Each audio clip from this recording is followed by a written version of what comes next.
Look, the last 6 months have been brutal for me. I'm not a young man, and I did not expect this to happen at all. I had given up on Gaza in 2020. I had chronicled it for 15 years. I gave 42 years of my life to the Israel-Palestine conflict. That's all I did. That's all I did.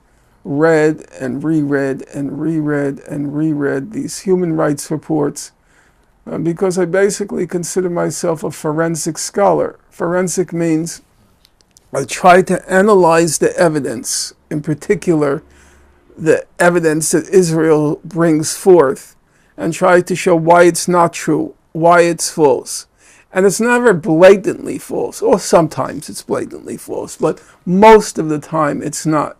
And it requires a huge amount of concentration to read it and reread it and reread it, to find the errors in the logic, the errors in the alleged evidence, the juxtaposition between what was said on page 3, what was said on page 30, and what was said on page 300. But you have to keep rereading it and rereading it to see, wait, but they said that on page 3, but they also said that on page, So I did that for 42 years. As a matter of fact, I'll just get up for 1/2 second, was a follower of Mao Zedong, a Maoist, in the 1970s. And I was a fanatic. I was a true believer. I also still maintained my intellectual self-respect. And there were people of very high intellectual caliber. Paul Sweezy, my professor and friend Charles Bettelheim. These were people of a very high intellectual order who were also Maoists, and I read them. I studied under them. That proved I suffered from many illusions. And those illusions were shattered. They were pulverized when Mao Zedong passed and everything was turned upside down shortly after his passing. And then in 1982, so I was shattered when that happened. I felt, it wasn't just that I was wrong, I felt like a fool. I had dismissed everybody who disagreed with me in the language of the day as being a bourgeois or a petty bourgeois. That's the language we used. And it turned out they were right. And I was very arrogant, very cocky, very sure of myself.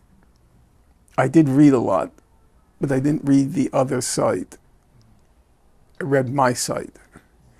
And so I was completely sure. I was bedridden for 3 weeks. As I said, not so much from being wrong, but being humiliated. So in June 1982, Israel invaded Lebanon. I was always a political activist. Israel and Palestine weren't on my radar at all, not at all. Then Israel invades Lebanon. I got involved as an activist. And then, for reasons not worth going into, I decided, hey, this is a subject for a doctoral dissertation. And even though I had finished my coursework at Princeton, I hadn't yet written the dissertation. So I figured, what the hell? I'll write my doctoral dissertation on the subject, as I chose the subject of Zionism. That was, my doctoral dissertation was a study of the theory of Zionism. And just as I was finishing up the dissertation in 1982 or 83, just as I was finishing it up, I start reading about this book called From Time Immemorial. This is the book. Oh, yes. And this book claims that it's going to revolutionize our understanding of the Israel-Palestine conflict, and everything that we thought about it was wrong. And it said, the claim was that the author proves through this rigorous demographic study, Palestine was empty on the eve of Zionist colonization. The Zionists came to Palestine, made the desert bloom, and then all these Arabs from neighboring countries surreptitiously enter Palestine and claim to be indigenous to the land. Okay. A lot of people on what you might call the pro-Palestine, I don't like that term, on the pro-Palestine community dismissed this, oh, this is just Zionist garbage, you know. I wasn't ready to do that. Why? Because not too long ago, I had dismissed everybody who didn't share my views of China as being a bourgeois or petty bourgeois. And now I'm hearing, oh, that's just Zionist this and Zionist that. And I thought, no, once bitten, twice shy. I'm not going to make that mistake again of just dismissing what I didn't agree with. And so I sat down. I was working at that point in a settlement house with kids, poor kids from projects, what we call projects in the city. And I used to work on my dissertation in the morning, work at the settlement house in the afternoon, and then go home and do work on my dissertation at night. And then with this book, I decided I'm not making that mistake again. And I started to read the book and read the book and read the book and read the book. I've got to know whether what she's saying is true. Because if it's true, I'm out of here. I'm not going to support what's not true. So if this is the truth, then the cause is fake, I'm out. And so the book had at the end these tables, as you could see. I didn't use calculators or anything back then. I just used paper and pencil. And I'm going over it and over it and over it. And one night, it was like 1 a.m., I suddenly discovered that the demographic data was faked. I can't tell you, it's so long ago now, it's almost a half century ago.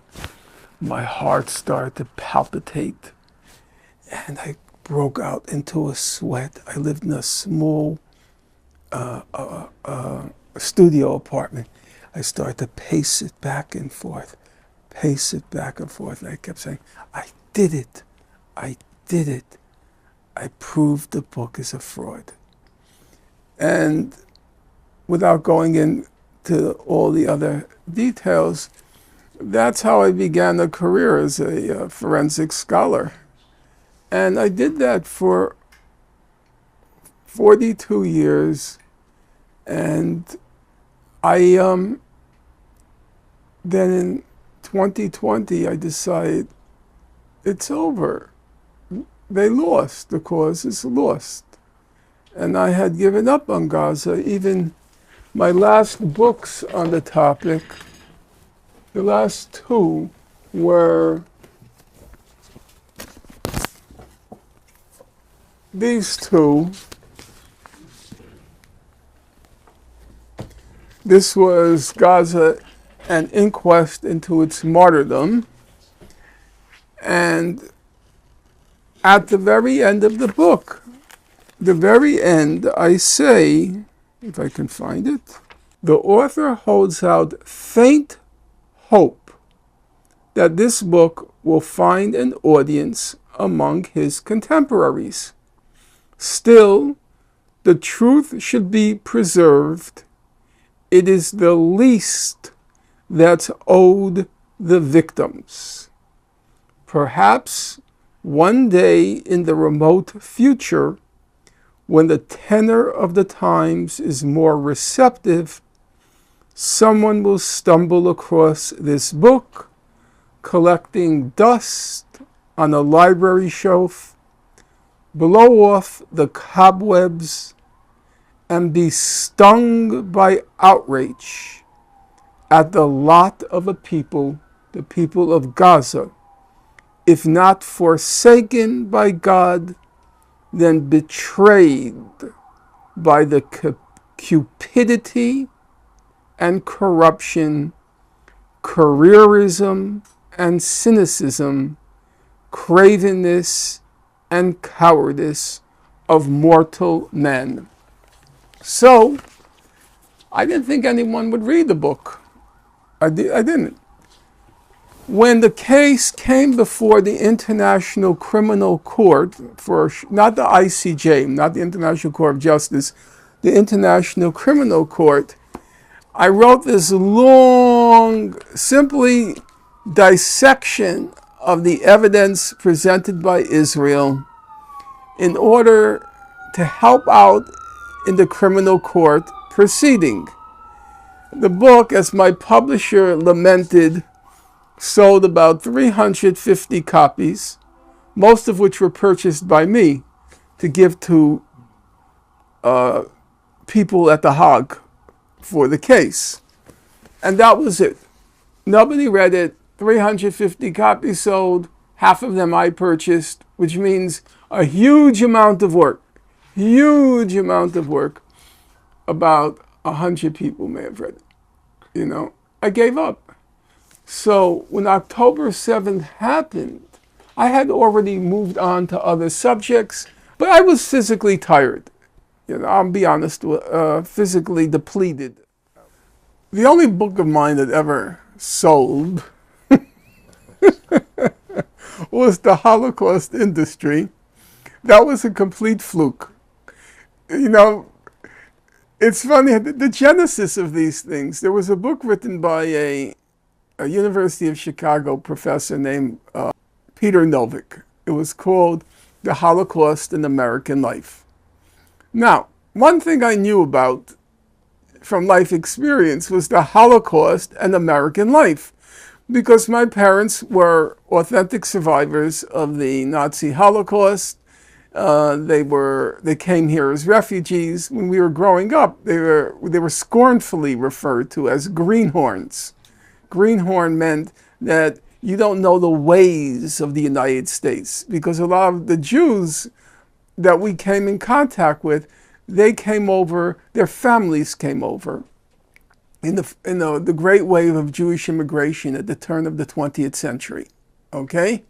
So they grew up in the Jewish ghettos in New York, places like Brownsville and so forth. And they were already, they were second or third generation already. So they knew how to be an American. And my parents were greenhorns. They were not yet assimilated to American life. So they come over, and I knew exactly what the experience of Jews who survived the Nazi Holocaust, what was their experience in the United States. It was my parents. So when I read the book, The Holocaust in American Life, there were parts I agreed with, parts I didn't agree with, and I was pretty confident about my judgments. But there were some things I strongly disagreed with. So my publisher at the time, very small little publishing house called Verso, the head of the Verso at the time is a fellow named Colin Robinson.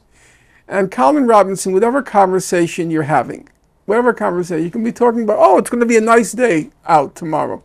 And he says, why don't you write a book about it? That's, he always, whatever you say, he says, why don't you write a book about it? So he said, why don't you write a book about the Novick Holocaust in American Life? So I sat down. I first wrote a review of the book for the London Review of Books. It was the last time they ever had me in their ranks. And then I said, okay, I'll turn it into a book. And it did have an impact. It became an international bestseller. It's very hard to calculate how many copies a book sells, because a lot of countries don't have copyright laws. And so pirated editions. And so a large part of the Middle East, where the book was popular for reasons which are fairly obvious,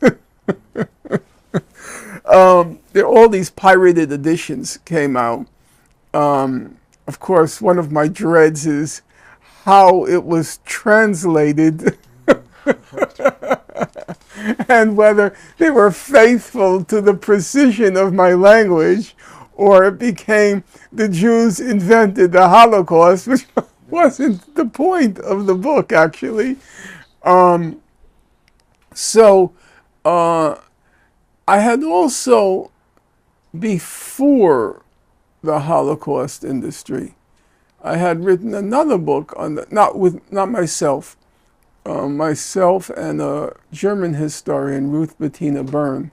We wrote a book on this book by a fellow who's long been forgotten, named Daniel Jonah Goldhagen. It was called Hitler's Willing Executioners, which was a huge international event, the publication of that book. I thought the book was garbage. And I sat down and I dissected it. I think I produced a competent piece of forensic scholarship. And then after that came the Holocaust Industry, where I got involved again in the question of the Nazi Holocaust, not as a historical event about which I never felt I had the competence to comment on, but as an ideological event, namely how the Nazi Holocaust had been instrumentalized in order to both shield Israel from criticism, and also at that point it was being used as a blackmail weapon against various European countries, starting with Switzerland. And there, obviously, the efficacy of the Holocaust weapon has over time been seriously diminished because of overuse. So I don't think it's nearly as effective now as it was then, with obviously the exception of Germany itself, where it's used to